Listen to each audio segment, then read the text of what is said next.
was Surah Kahf, which is the one of the very important surah in the Quran. And the Prophet Muhammad recommended us to read that surah to get the protection against Masih Dajjal. Masih Dajjal, or the false Christ, the false Masih. And especially the 10 verses, or starting 10 verses, which I read just now, it's a great protection for us. What Allah subhanahu wa ta'ala said, and the name of the chapter is Surah Al-Kahf, the cave. Another meaning of cave also is Ghar in Arabic. In English is cave. In the Arabic is Al-Kahf, the cave. In the name of Allah, the gracious, the merciful. All praises for Allah, who sent down upon His slave the book, and has not made any deviousness to obscure its meaning. There is no crookedness, there is no error in that book. The straight book, the guidance, the warning of a severe punishment from Him, and to give unto the believers who do good works the good tidings, the good news, that there shall be a goodly reward for them, in which they shall dwell in forever in the paradise. And warn those who take for Allah the Son, those who take for God the Son, warn them. They have no knowledge. مَا لَهُمْ بِهِ مِنْ عِلْمٍ. They have no knowledge, nor their forefathers. The great is the word coming from their mouths. إِن يَقُولُونَ إِلَّا كَذِبًا. They are not speaking but a lie. So Allah is very angry for attributing the Son for Him, because it's like a blasphemy. It's like considering a reproduction for Allah subhanahu wa ta'ala, for God giving Him a attribute of reproduction, because meaning of father is always related to a reproduction. Allah likes to be called Him Rabb, who sustain and protect and cherish, and who grow up from the small age until big age. The father also take care and grow up, but the father word has the reproduction attribute. But the word Lord or Rabb has no attribute of reproduction. And Allah is very angry for speaking a word of father for Him, to make a son for Him. Allah is very angry. We can call someone is very good person, very religious, we can call him beloved of Allah, but not the son of Allah, because son of Allah is a word of blasphemy, which Allah hated very much. Allah liked to be called those who are very close to Him. Allah called them Mukarrabin. Mukarrabin means they are very close to Allah, or they are Muhib, they are beloved of Allah, but not the sons of Allah. Allah said in the Quran, وَقَالَتِ الْيَهُودُ وَالنَّصَارَى نَحْنُ أَبْنَاءُ اللَّهِ وَحِبَّهُ. And the Jews and the Christians said, we are the children of Allah and we are His beloved ones. قُلْ فَلِمَا يُعَذِّبُكُمْ مِنْ عَذَابِكُمْ. Say why they are here punishing you? بَلْ أَنْتُمْ بَشَرٌ مِّمَّنْ خَلَقَ. You are but a human being which He created. So Allah is not allowing for a human to call himself or herself a son or daughter of Allah. Rather, Allah wants to be called Lord, and we are His slaves. Here is our God and we are His slaves. This is why Allah said, كَبُرَتْ كَلِمَةً تَخْرُجُ مِنْ أَفْوَاهِهِمْ. The great word, great evil word coming from their mouth. إِن يَقُولُونَ إِلَّا كَذِبًا. And they are not speaking but a lie, that Allah is the Son. فَلَعَلَّكَ بَاخِعٌ نَفْسَكَ عَلَى آثَارِهِمْ إِن لَّمْ يُؤْمِنُوا بِهَذَا الْحَدِيثِ أَسَفًا. You might perhaps torment yourself to death with grief over them, that why they are not believing in this message. Behold, no, surely we have willed that all beauty on the earth be a means by which we put man into a test, which of them are best in amal, in actions. And verily we shall reduce all that is on it to barren dust. So Allah will destroy all the beauty of the earth very soon. أَمْ حَسِبْتَ أَنَّ أَصْحَابَ الْكَهْفِ وَالرَّقِيمِ كَانُوا مِنْ آيَاتِنَا عَجَبًا. The man of the cave, the companion of the cave and of the scriptures could be deemed are wondrous signs from Allah subhanahu wa ta'ala. إِذَا وَالْفِتْيَةُ إِلَى الْكَافِ فَقَالُوا رَبَّنَا آتِنَا مِنْ لَدُنْكَ رَحْمَةً وَهَيِّئْ لَنَا مِنْ أَمْرِنَا رَشَدًا. When those youth took refuge in the cave, they prayed, O our Lord, bestow on us grace from yourself and endow us, whatever our condition, with consciousness of what is right, to the guidance. So what is the story about that? These young men, they believe in one God, they were monotheists, they do not want to worship the idols, and they rejected the religion of the people in the town. And because they believe in one God, so they were prosecuted, they were tortured, and the people, they wanted to turn them back to idol worship religion, and they did not want to leave their faith, so they wanted to save their faith in Allah. So what is the things they do? They run away from the city, in the town, to avoid the prosecution, and they run away and they hide in the cave. And how long they can stay in the cave? Because one day they will go out from the cave and they will be tortured to death, or either they will be turned away from the religion of one God, the religion to believe one God. So they were hiding in the cave, and then Allah made a plan for them. And what was the plan of Allah for them? Which is mentioned here in the surah, that they were given a sign, they were given a miracle. They were put on the sleep. They were put on the sleep for 309 years according to the moon calculation. And according to the solar calculation, they were lived in the cave for 300 years. This is what Allah explained it in the next verse. فَضَرَبْنَا عَلَىٰ أَذَانِهِمْ فِي الْكَهْفِ سِنِينَ عَدَدًا. Thereupon we veiled their ears in the cave for many of years. So what Allah did?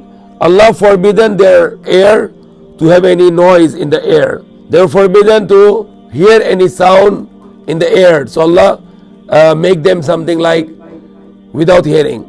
They can't hear anything, because usually the people can end their sleep when they are listening some sound. I have some observation about it which I want to share here. If somebody is sleeping, and you can have some observation that the person ear is not totally unfunctional. You can call them a different name beside his name. Call one name, another name, another name.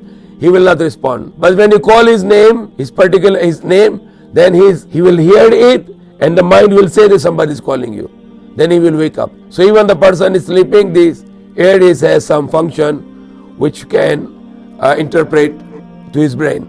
So Allah make the veil on their ears, so the people of the cave, they cannot hear any sound. And then when we awaken them, so that we might mark out which of 2 points of view showed a better comprehension of the time span during which they had remained in this state. Nanu nakussu alayka nabahum bilhaq innahum fityatun amanu bi rabbihim wazidnahum huda.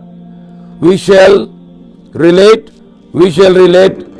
to you their story. Behold, they were young men who had attained to faith in their Lord, and we deepened their consciousness of the right way, and endowed their hearts with His strength, so that they stood up and said, Our Lord is the Lord of the heavens and the earth. Never shall we invoke any God other than Him. We should indeed have uttered an enormity. So that's a very important thing, that when you worship God, then you should always call Him only, and not anyone else. Some religion, or many religion, they are calling gods beside Allah. Like Jesus, they called, and Jesus is a human being. Why you call Him? Jesus doesn't know your language, but Allah knows your language. Jesus don't have any communication with you, but Allah has a communication with you. And Jesus is just a human being. One human can listen one human one time, but Allah can listen millions of people at one time. And Allah is not in bound of any language. Jesus, you need to learn Aramaic to talk to Him, but Allah know all the languages, because He is the maker of all the languages. So rather than to call other gods, should be called Allah subhanahu wa ta'ala, who is the creator of the heavens and the earth, and creator of the human beings. So they said also, Rabbuna Rabbus samawati wal ardi lan nadu min dunihi ilaha. Our Lord is the Lord of the heavens and the earth, and nor we will call beside Him any God. لَقَدْ قُلْنَا إِذًا شَطَطًا. And if you do this, then surely we utter a enormity, a very wrong thing. هَؤُلَاءِ قَوْمًا اتَّخَذُوا مِن دُونِهِ آلِهَةً لَوْلَا يَأْتُونَ عَلَيْهِم بِسُلْطَانٍ بَيِّنٍ فَمَنْ أَظْلَمُ مِمَّنِ افْتَرَىٰ عَلَى اللَّهِ كَذِبًا. Those people of ours have taken worshipping gods instead of Allah without being able to adduce any reasonable evidence in support of their beliefs. And who could be more wicked than he who invents a lie about Allah? Hence now you have withdrawn from them and from all that they worship instead of Allah. Take refuge in that cave. Allah will spread His grace over you and will endow you, whatever your condition, with all that your souls may need. And then what happened when they were sleeping in the cave? Allah avoided the light to go inside also. So it's mentioned in the next verse that the sun heat was not getting in. So every time the sun is going to the opening of the cave, Allah avoided the heat of the sun to get in. And also in the sun rising time and also in the sun setting time, both times. So what will happen when no sun heat goes in the cave? Then cave will be like a chiller. It will become like a freezer. The temperature will be goes in minus. And that is one of the condition to keep the body undestroyed, because the cave was acting as a chiller, as a freezer, because there is no heat of the sun is going inside the cave, and the area of that place is a cold area, and it was a miracle from Allah that cave become like a freezer. So the bodies, even though they are not eating and they are not having a nutrition, but they will be preserved for 300 years. So that's mentioned Allah here.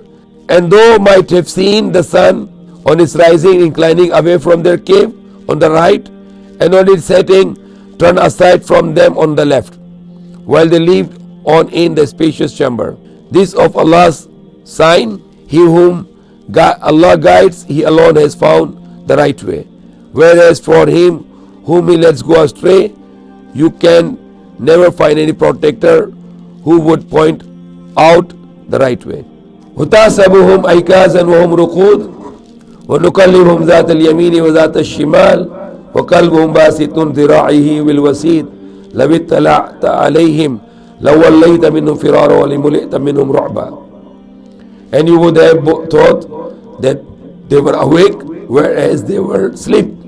And we caused them to turn over repeatedly, now to right and now to left. So Allah was turning their side on the right and left, not to sleep in one position, because in that case they can get the bad sores.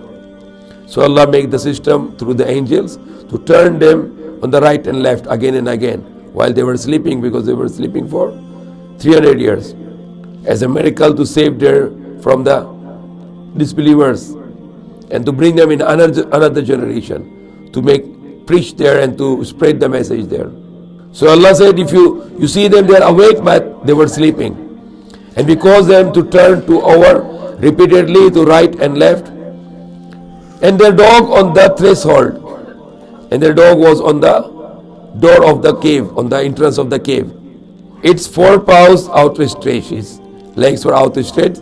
Had you come upon them, you would surely have turned away from them in flight, and would surely have been filled with terror. So Allah said, when you come and you see that there are people sleeping and they are turning right and left, and you see the dog also sleeping in the front of the entrance of the cave, and Allah said, if you will see them, you will run away with the terror, with the fear. You will run away to see them in this condition. وَكَذَلِكَ بَعَثْنَاهُمْ إِذَا تَسَاءَلُوا بَيْنَهُمْ قَالَ قَائِلٌ مِّنْهُمْ كَمْ لَبِثْتُمْ قالوا لبثنا يوما أو بعد يوم قالوا ربكم أعلم بما لبثتم فابعثوا أحدكم بورقكم هذه إلى المدينة فلينظر أيها أزكى طعاما فليأتكم برزق منه وليتلطف ولا يشعرن بكم أحدا. And so we awakened them, and they began to ask one another. So now it's already 300 years, and they wake up now, and they're asking one another. One of them asked, how long have you remained thus? The answered, we have remained thus a day or a part of a day. Said they, your Lord knows best. how long you have thus remained here in this cave. Let then one of you go out with this money to the town, and let him find out the food which is purest, which is clean. So we are living in that age of the Dajjal, and this is the surah is for the protection from the Dajjal. And Dajjal is corrupting our food. The Dajjal is corrupting our food with haram ingredients, with the genetically modified foods, the food with chemicals, the food with fertilizers and pesticides, the food with poisons, and food with haram things, unlawful things. There are lots of food which is corrupted with ingredients from the pork like gelatin or monoglycerides. So we are living in this age of Dajjal. We have to look for the clean and pure food. And that is the reason that surah is teaching us how to get protected from Dajjal, the Masih Dajjal. So one of the protection is we should not corrupt our bodies with the haram food, but with the azka, the clean food we look for always, the pure food. And let him find out what food is the purest there, and bring you thereof provisions. But let him behave with great care, by no means make anyone aware of you. For behold, if they should come to know of you, they might stone you to the death, or force you back to their religion, in which case you would never attain to any good. And in this we have drawn attention to their story, so that they might know whenever they debate among themselves as to what happened to those that Allah promised is true, and that there can be no doubt as to the last hour. And so some said, erect a building in their memory. Allah knows best what happened to them. Said they, those opinions prevail in the end. Indeed, we must surely raise a masjid in that place. So that place where they were living, they wanted to build a masjid, some people, after they knew about this story. سَيَقُولُونَ ثَلَاثَةُ رَابِعُهُمْ كَلْبُهُمْ. And they say, there were three, and the fourth being a dog. وَيَقُولُونَ خَمْسَةٌ سَادِسُهُمْ كَلْبُهُمْ رَجْمًا بِالْغَيْبِ. And they said, there were five, and the fifth and the sixth was their dog, gazing of unseen, which they have no knowledge. وَيَقُولُونَ سَبْعَةٌ وَثَامِنُهُمْ كَلْبُهُمْ. And they say that there were seven in the cave, and the eighth was their dog. قُلْ رَبِّي أَعْلَمُ بِعِدَّتِهِمْ مَا يَعْلَمُهُمْ إِلَّا قَلِيلٌ. Say, my Lord knows their count, and you have no knowledge but a very little. فَوَلَا تُمَارِ فِيهِمْ إِلَّا مِرَاءً ظَاهِرًا وَلَا تَسْتَفْتِ فِيهِمْ مِنْهُمْ أَحَدًا. Say, my Lord knows best how many they were. None but a few have a knowledge of them. None but a few have a knowledge of them. So some people have knowledge of them, but most of the people, they have no knowledge of them. Hence, so while ago it was mistake. The correct translation here is that none but a few real knowledge of them. So there might be some people, they know about exact number, etc. But we have no knowledge of this, that how many there were. Hence, do not argue about them. Otherwise, then, by way of an obvious argument, and do not ask any of those to enlighten you about them. So before I can go for the next verse, I want to share something about the issue of a dog. In Islamically, the dog is not allowed to keep inside the closed area, like inside the place we live. But outside, to keep the dog is not prohibited, especially in the farms. For the agriculture, it is very recommended to keep it for the protection of your agriculture products, for your plants, not to be destroyed by the other animals. Dog is not a disliked animal. Dog is not the animal that you hate. It's a very good attitude has a dog, that it's very loyal, very among the animals, the best loyal animal is a dog. And the worst of the loyal or the disloyal or the deceiver is a snake. A person, he should learn a loyalty from a dog. A human can learn a loyalty from a dog. And the human should not be like a snake. Should not be deceiving like a snake. So dog have a very good examples. Besides have some issues of rabies, like diseases. And usually the dog can cause diseases when you keep them in a closed area. Like in Philippines, they put the dog inside the houses. It is not good. Because if they are in a closed area, they increase the diseases like allergic or asthma and rabies, etc. But when you keep them in the open air, they are not harmful. They are not causing diseases. So Islam recommends to dogs to keep outdoor and not indoor. Keeping indoor is prohibited, but keeping outdoor is not prohibited. Some people are very extremist about the dog and they hate very much dog and they say it's not okay or like this. But dogs are not bad animal, but they are very good attitude of loyalty. Some dog, even when their boss died, they cry. And they are always honest and loyal to their boss. Because they have too much good attitude of loyalty. Then Allah subhanahu wa ta'ala said in verse number 23, وَلَا تَقُولَنَّ لِشَائِن إِنِّي فَاعِلٌ ذَلِكَ غَدًا. And never said that I will do it this tomorrow. So it's prohibited to say I will do something. Illa inshallah, except you say inshallah. So whenever you want to say do something, even tomorrow or other day or whatever time, or even after an hour, never said I will do it.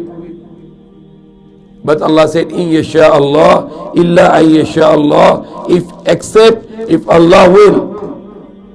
So that is a command of Allah in the Quran, which we remember all the time, that whenever we plan to do something, we cannot just say I'll do it tomorrow or I'll do it later on. Illa yasha Allah, except if Allah will. So that is happening when Prophet Muhammad was asked three questions. Who are the people of the cave, and who is the person who travel from one end to the another end of the earth, who was Zulkarnain, which is also mentioned in this Surah Kahf. And there was a third question made by the Jews, and they said if he answered these three questions, then he will be truly a true prophet of Allah. And the prophet said, I will tell you tomorrow, but no revelation come to him. Then Allah warned him that don't say I will do it tomorrow, illa yasha Allah, except if Allah will. وَاذْكُرْ رَبَّكَ إِذَا نَسِيتُ وَقُلْ عَسَىٰ أَن يَهْدِيَنِي رَبِّي لِأَقْرَبَ مِنْ هَذَا رَشَدًا. And when you remember your Lord when you forget. And remember your Lord when you forget. You forget to say inshallah, then remember your Lord. إِذَا نَسِيتُ. Call your Lord and to mind and say, I pray that my Lord guide me even closer than this to a consciousness of what is right. وَلَبِثُوا فِي كَهْفِهِمْ ثَلَاثَ مِائَةٍ سِنِينَ وَازْدَادُوا تِسْعًا. And they lived in the cave for 300 years and adding the 9. For many years I was not understanding that ayah. I was thinking why Allah said they live in the cave for 300 years and adding 9. Why Allah is adding 9? For many years I did not have the answer for this. And after several years I got the answer. The answer is they really lived only 300 years according to the solar calculation, which is 365.5 something years in one solar year, 365 point decimal. And according to the lunar calendar or according to the moon calculation, which is 354 point decimal 5 something, and if you compute this, then it will be exactly the 300 solar years is exactly equivalent to 309 lunar years. So that's a mathematical miracle in the Quran, that the 300 solar years are 100% equivalent to 309 lunar years according to the Mool calculation. So that's a miracle of the mathematical or calculation miracle about the counting of the year. So that is our calculation, that if you want to convert 300 years to lunar calendar, that will be 309 years. Or if it is 100 years, it will be equivalent to 103 years. Or more or less like 33 years can add the one lunar year. So 33 solar years will be equivalent to 34 lunar year. But accurately 100 versus 103 or 300 versus 309. That is how is the computation of the solar to lunar. And then I try to compute this. I get the 300 multiplied by solar days, 365 with decimal, and then I computed the 309 multiplied by 354 with accurate decimal, and astonishingly both numbers are 100% equal. 300 solar years equivalent to 309 lunar years. So it's a very good knowledge about calculation of the year in the Quran. قُلِ اللَّهُ أَعْلَمُ بِمَا لَبِثُوا لَهُ غَيْبُ السَّمَاوَاتِ وَالْأَرْضِ أَبْصِرْ بِهِ وَاسْمَعْ مَا لَهُ مِن دُونِهِ مِنْ وَلِيٍّ وَلَا يُشْرِكُ فِي حُكْمِهِ أَحَدًا. Say, Allah knows best how long they remain in the cave. His alone is the knowledge of the hidden, reality of the heavens and the earth. How well does He see and hear?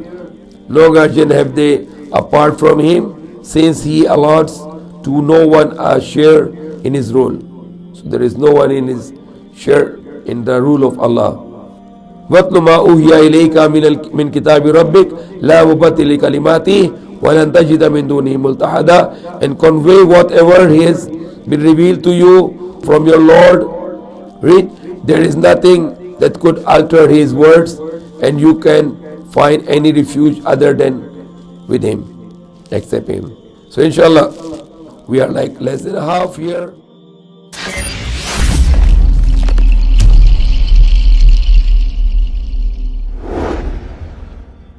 Thank you for watching, and please don't forget to share, like, subscribe, and comment.